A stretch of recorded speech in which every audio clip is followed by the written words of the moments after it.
Hello and welcome to History with Jackson.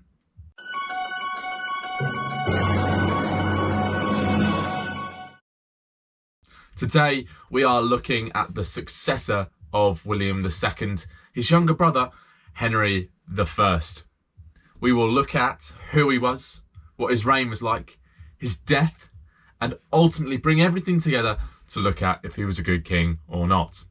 Now, I hope you're enjoying this English and British Monarchs series. I'm really enjoying it.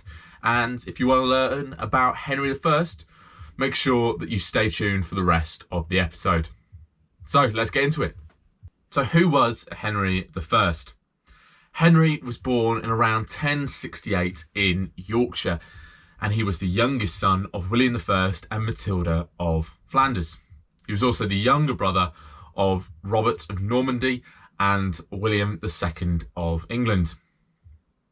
He took after members of his family in his appearance. He was a stocky man with black hair. He was reportedly also a very intelligent individual, and some have said that his nickname was Henry Beauclerc, which means very intelligent. However, it's unclear as to what path his family had set for him, either for him to be a churchman, but it's very unclear, and it was never certain or thought of that he would end up being King of England, owing to him being the youngest son. So what was Henry's younger life like? Now, Henry was brought up on both sides of the Channel, both sides of his father's kingdom. He was brought up in England and spent a lot of time in Normandy. He was educated possibly by Bishop Osmond, which showed he had a high level of education and a good grounding in the church for a young man.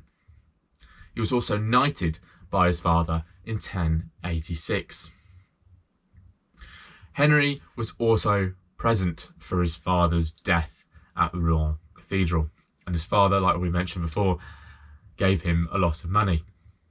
However, because Henry was the youngest son, we don't know too much about his upbringing because it was never certain that he was going to go on and do a lot. Henry, with the money that his father gave him, purchased the Countship of Contine from his eldest brother, Robert. Henry was also supposed to acquire or inherit the land from his mother when she passed away, so he inherited a large amount of land and money from both his parents. He held land on both sides of the Channel, which made him a very powerful noble and a very rich noble as well. However, neither of his brothers trusted him very much. As a result of Henry not being trusted by either of his brothers very well, Henry lost his lands on both sides of the Channel.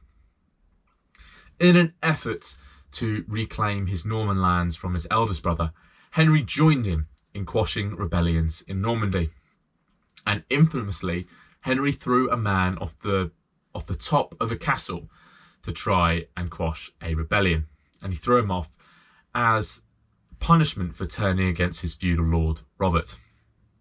However, Henry's efforts in Normandy did not see him return his lands. In response to Robert not giving Henry his lands back, Henry travelled to England to work with his brother to undermine Robert's rule in Normandy. But after his two brothers reconciled, Henry joined William in defending Normandy from the French whilst Robert was on crusade. Now, we explored William's death last week in our William II episode, and in 1100, Henry was present in England when William died. Now, William rushed immediately to secure the treasury in Winchester and then went to London to immediately secure the crown. And on the 5th of August 1100, Henry was crowned Henry I of England.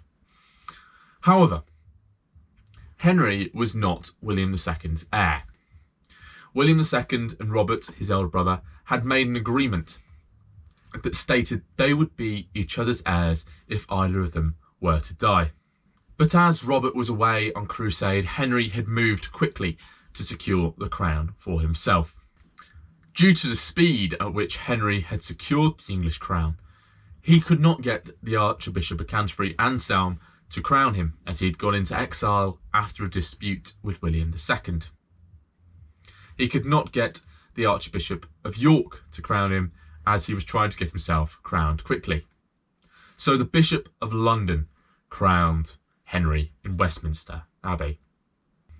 At Henry's coronation, Henry issued a coronation charter. In this charter, Henry promised to rectify the wrongs of his elder brother William's reign.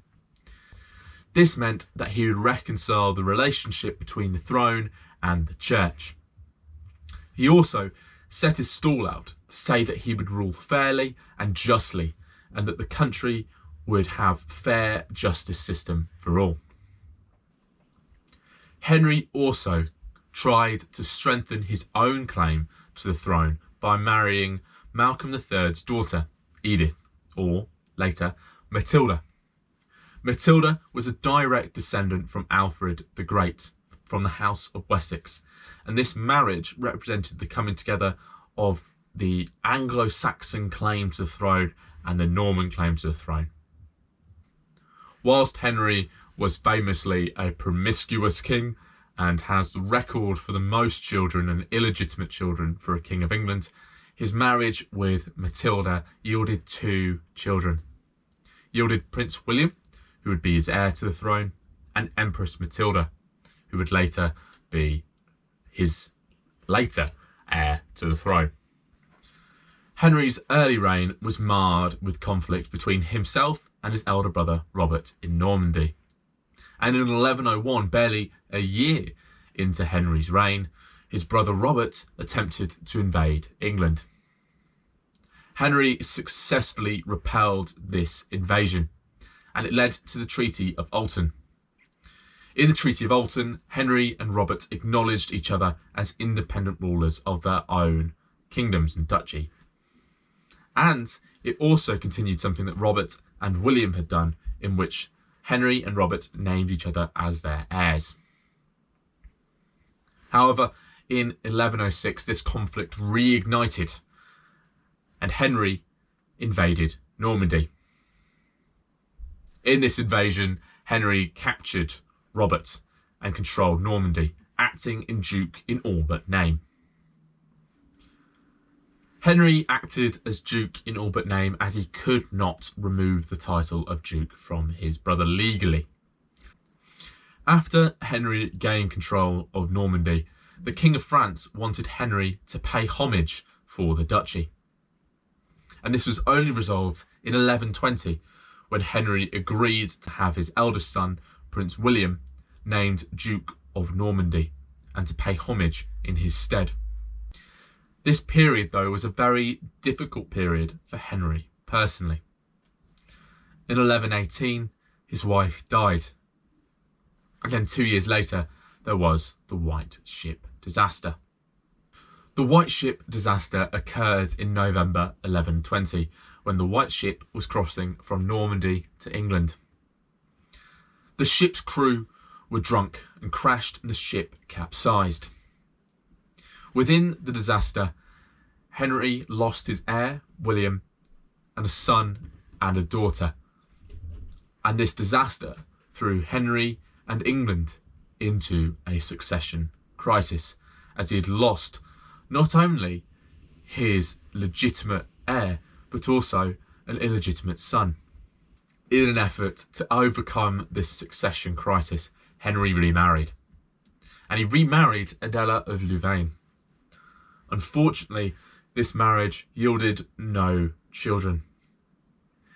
And Henry was forced to get the barons to agree to support his legitimate daughter Matilda as his heir. In 1128, Matilda married Geoffrey Plantagenet, Count of Anjou, in order to try and build her own reputation as heir and to gain support from Anjou for England. Unfortunately, Henry's relationship with the couple was never great, and this was reportedly due to Henry not giving the couple the lands that he had promised. Henry spent the rest of his reign in conflict with the King of France and fighting in Wales to expand his own kingdom. In November 1135, Henry fell ill after a hunting trip and made his condition worse after going against the advice of his physician when he ate a load of lampreys, which are a kind of fish. His condition grew worse over the course of the week, and he eventually passed away on the 1st of December 1135. Unbeknownst to Henry, who thought he had dealt with the issue, his death created a succession crisis. His barons had promised to support his illegitimate daughter, Matilda, and he thought she was going to be the queen after his death. However, a large group of barons turned their back on Matilda and supported her male cousin, the most powerful noble in the country, Stephen of Blois. And this promoted a massive conflict called the Anarchy. So was Henry I a good king? Yes, he was.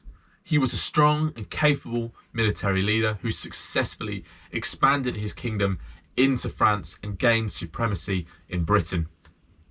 He implemented a strong administration staffed by churchmen and also implemented strong financial, justice and legal reforms that set Britain, or England, onto a strong path to continued improvement.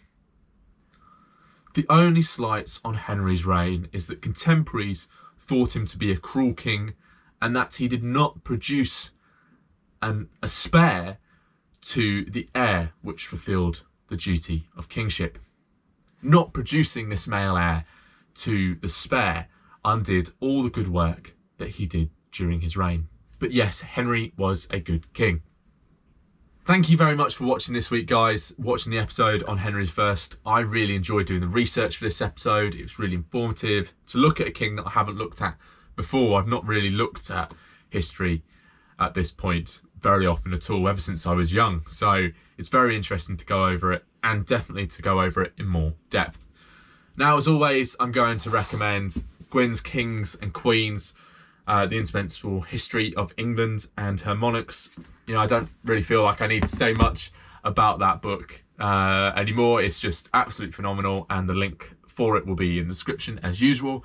And then secondly, if you would want more of a narrative history of this period and where we're going throughout this series, I'd really recommend Our Island Story by H.E. Marshall. It's a really great book. I read it when I was younger, and it kind of ignited my interest in English dynastic history after horrible history. So I definitely recommend that book, and that book will be in the link in the description. In the meantime, if you want to keep up with everything History of Jackson related, please head to www.historyofjackson.co.uk. Also in the description will be all the links to my social medias and my Buy Me a Coffee profile if you guys would like to support some of the work that I've been doing. And then keep your eye out on the 15th when our newest podcast episode is coming out. So I look forward to seeing you guys next week when we're looking at King Stephen, Empress Matilda and the Anarchy. So thank you very much, guys, for watching, and I look forward to seeing you guys next week.